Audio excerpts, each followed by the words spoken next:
마가복음을 아주 면밀하고 또 주의 깊게 묵상을 시작을 했습니다.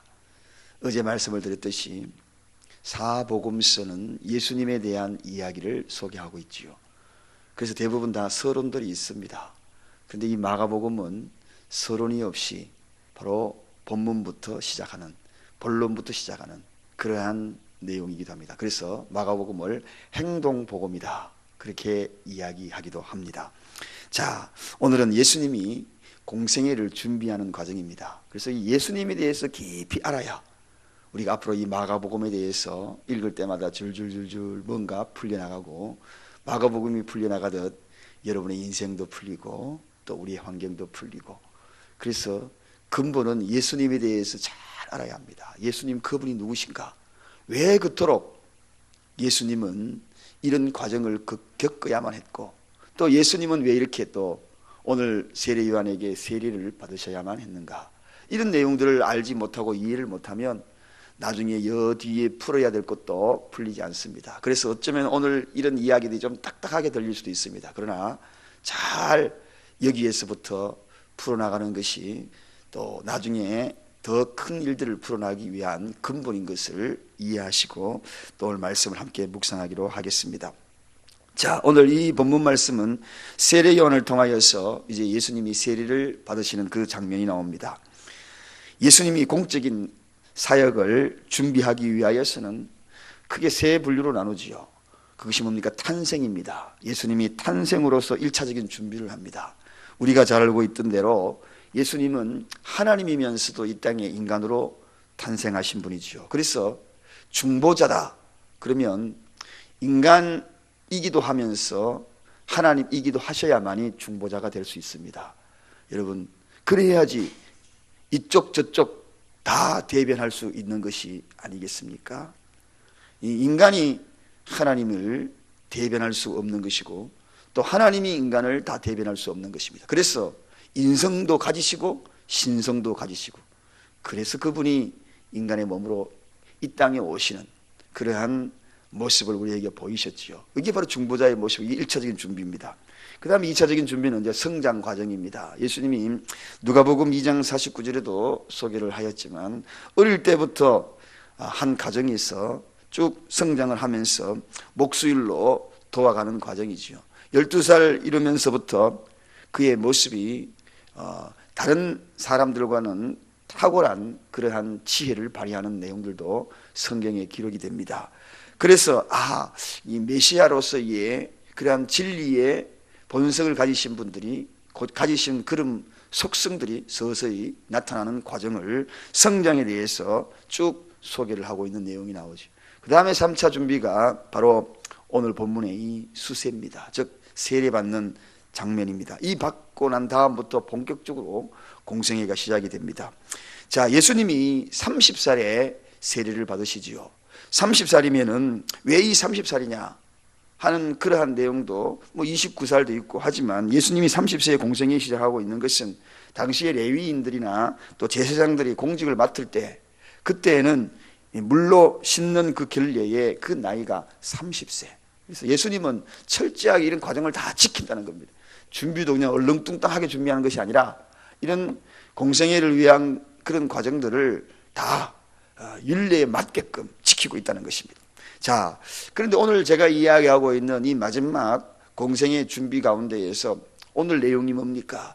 수세에 대한 내용이지요. 세례에 대한 내용입니다. 예수님이 왜 이렇게 세례를 받으셔야만 했는가? 그 세례를 받으시는 그 내용은 마태복음 3장 15절에 예수님이 이렇게 이야기를 하죠. 모든 의를 이루기 위하여 그렇게 세례를 받으셨다. 수세를 받으셨다. 모든 의를 이루기 위하여. 그럼 왜 이렇게 모든 의를 이룬다는 의미가 무엇인가 하는 것입니다. 오늘 두 가지가 모든 의를 이루는 그러한 의미입니다. 첫째는 율법의 의를 이루는 거죠. 자, 율법의 의를 이룬다는 것은 우리 예수님이 난 지 8일 만에 할례를 받습니다. 그러니까 일반적인 사람들이 하는 그런 모든 과정을 예수님은 그대로 지켰다는 겁니다. 자, 이 수세의 의미도 마찬가지입니다. 8일 만에 예수님은 할례를 받으셨어요. 그리고 예수님은 40일 만에 성전에 들인 바 됩니다. 누가복음 2장 22절에 그렇게 소개하고 있거든요. 그래서 하나님 앞에 드렸다, 그런 의미를 소개를 하고 있습니다. 40일 만에. 또 예수님은 규례에 따라 12살 될 때에 어떻게 했습니까? 매년 절기마다 율례대로 올라가서, 예루살렘에 올라가서 하나님의 말씀이 정한 대로 의무를 다합니다. 8일 만에 다 했죠. 그리고 40일 만에 드림바 되었다고 성경에 기록이 되었죠. 12살 때에 올라가서 그 율례에 따라서 다 했다는 겁니다. 그 다음에 예수님이 30세에 되어서 대제사장이 칭하던 그러한 일들, 그리고 30세에 레위인들이 했던 그 일들, 세례를 받으신 겁니다. 그래서 예수님이 뭡니까? 율법의 모든 의를 이루기 위하여 세례를 받았다. 자, 여기에서 다른 사람들이 할 말이 없게 만드는 겁니다. 율법의 모든 의를 내가 8살 때에, 40일 때에, 12살 때에, 30살 때에 이런 과정을 다 거쳤지 않느냐. 여러분, 과정을 거치지 아니하고 주장하는 사람들의 의는 허구일 수도 있습니다.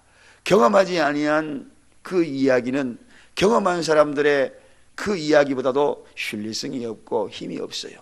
근데 예수님은 모든 것을 경험하고 이 모든 율법적인 것을 다 이루었지 않느냐. 그리고 율법의 완성자이기도 하다는 겁니다. 그분이 율법의 완성자죠. 이게 공성의 준비의 과정을 거친 겁니다. 하루아침에 얼렁뚱땅 모든 것을 이루려고 하고 얻으려고 하는 거 도둑놈 신보입니다, 여러분. 예수님도 하나님이면서도 철저하게 이런 준비의 과정을 이루신 겁니다. 준비한 겁니다. 요셉이 마찬가지죠. 요셉이 30살 때 그때에 국무총리가 되죠. 우리가 이야기하면 30살이 빠른 것처럼 생각하지만 30살이 결코 빠른 것이 아니라고 이야기했습니다.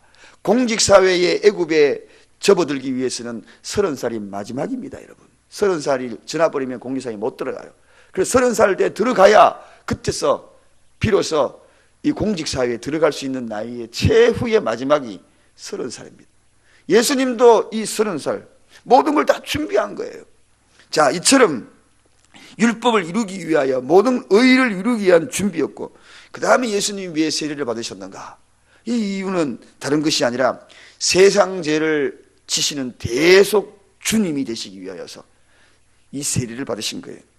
오늘 본문과 유사한 내용들이 사복음서에 많이 소개가 되고 있지만 요한복음 1장 29절에는 세례 받으시고 그리고 세례 나오는 그분을 향하여서 세례 받으러 세례 요한에게 나오는 그 장면을 향하여 세례 요한은 이렇게 소개합니다. 요한이 예수께서 자기에게 나오심을 보고 가로되 보라 세상 죄를 지고 가는 하나님의 어린 양이로다. 그렇게 소개하고 있거든요. 즉 이 이야기는 세례를 받으시러 오시는 그분을 향하여 세상 죄를 지고 가는 어린 양이다. 그렇게 표현합니다. 여러분, 이 대목을 잘 주목을 해야 합니다. 지금 세례는 하나님으로서, 하나님 아들로서 세례받으러 오는 것이 아닙니다. 세상 죄를 지고 가는 대속물이기 때문에 세례를 받는다는 이야기입니다. 하나님 아들이 세례를 받을 일이 뭐가 있겠습니까? 그런데 어린 양, 즉 세상 죄를 지고 가는 어린 양, 그러한 대속물로 나오기 때문에 세례를 받는다는 것입니다. 예수님이 자신을 죄인의 모습으로 동일시하기 때문에 그래서 세례를 받는 거예요. 이 이야기는 세례를 받으심으로 죄사함을 얻게 하는 그러한 세례의 새로운 속죄함의 절차를 예수님이 보여준 것입니다. 그래서 죄인의 모습으로 죄를 짊어지신 모습에 그러한 모든 인간들의 대속물이신 그 선포를 하기 위하여 세례를 받으셨다는 겁니다. 한마디로 이야기하면 예수님의 이 수세는 구약의 율법의 의와 그리고 신약의 대속물에 연결하는 그러한 의미를 갖고 있다는 겁니다. 그래서 그가 세례를 받으신 거예요. 왜 예수님이 세례를 인간의 몸에게 세례를 받으신가? 그렇게 의구심을 가지는 그 의미를 이제 분명하게 이 두 가지로 압축할 수 있다는 것입니다. 자, 이 세례를 받고 나니까 이제 하나님이 하늘에서 음성이 들리기 시작합니다. 예수께서 이 세례를 받으시고 물에서 올라오실 그때에 어떻게 오늘 성경에 소개합니까? 하늘이 갈라지고 성령께서 비둘기같이 자기 머리 위에 내려오심을 보더니 하늘에서 너는 내 사랑하는 아들이라 내가 너를 기뻐하노라. 그렇게 출발이 됩니다. 이제 본격적으로 예수님의 사역이 시작이 되는 것이죠. 이 자리가 어떤 자리였습니까? 성령이 임했다. 성부 하나님이 또 성령 그리고 예수님 삼위일체가 이 자리에 다 만나는 장면이죠. 다 만나면서 본격적으로 예수님의 그러한 공생애가 출발이 되는 것입니다. 율법의 모든 것을 다 이루신 거예요. 다 이루시고 그리고 모든 의를 다 이룬 그 다음에 비로소 예수님이 공생애가 시작이 되더라. 어느 날 갑자기 뚝딱 하고 출발되는 것이 아니라는 것입니다. 우리의 인생도 마찬가지더라 하는 것입니다. 저는 오늘 이 예수님의 이런 모습 보면서 준비되지 아니하고 쓰임 받으려 큰 일을 감당하려고 생각을 했던 수많은 이들의 그 무너짐들을 참 많이 보죠. 그래서 하나님은 끝까지 준비를 시켜요. 내 그릇을 준비를 시켜요. 그릇을 마치 토기장이가 되어서 이리 빚고 저리 빚고 그래서 단점 약점들 자꾸 준비시키고 보완하고 그래서 하나님의 일을 시키는 겁니다. 다윗도 왕이 되기 7년 전에 이미 사무엘을 통하여서 기름 부음을 받았어요. 그럼에도 왕이 안 되었어요. 뭐 했습니까? 7년 동안에 끊임없이 준비를 시킵니다. 준비를 시켜요. 예수님을 만났던 사울 이후에 바울이 되었던 그도 예수님을 만나고 바로 모든 사역을 한 것이 아니에요. 사마리아로 불러내가지고 3년 동안에 훈련시킵니다. 3년 동안에 또 준비를 시키는 것. 여러분, 우리가 모든 과정은 하나님의 준비가 있다는 걸 알아야 합니다. 예수님은 이 과정을 인간에게 왜 보여주셨겠습니까? 그는 하나님이신데 그냥 바로 할 수 있습니다.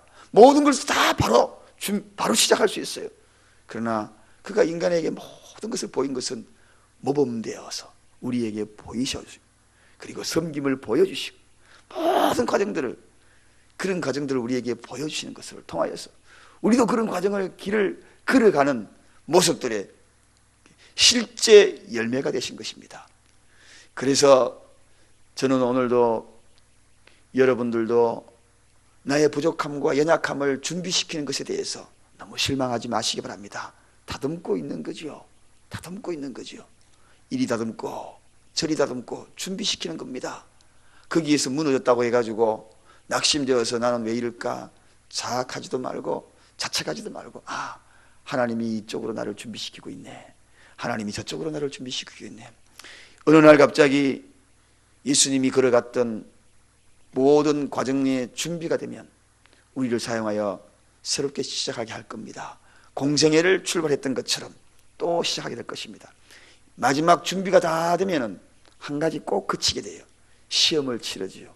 이제 내일은 예수님이 이 준비가 다 끝나니까 예수님이 이 예수의 시험이 시작이 되는 그 대목들을 이제 소개가 되고 있습니다. 그 시험을 내일 이 과정을 딱 거치고 난 다음에 시험을 딱 통과하고 난 다음에 본격적인 일들 사역을 감당하게 됩니다.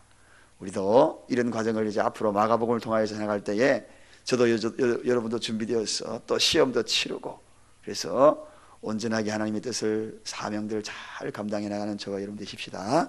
기도하겠습니다.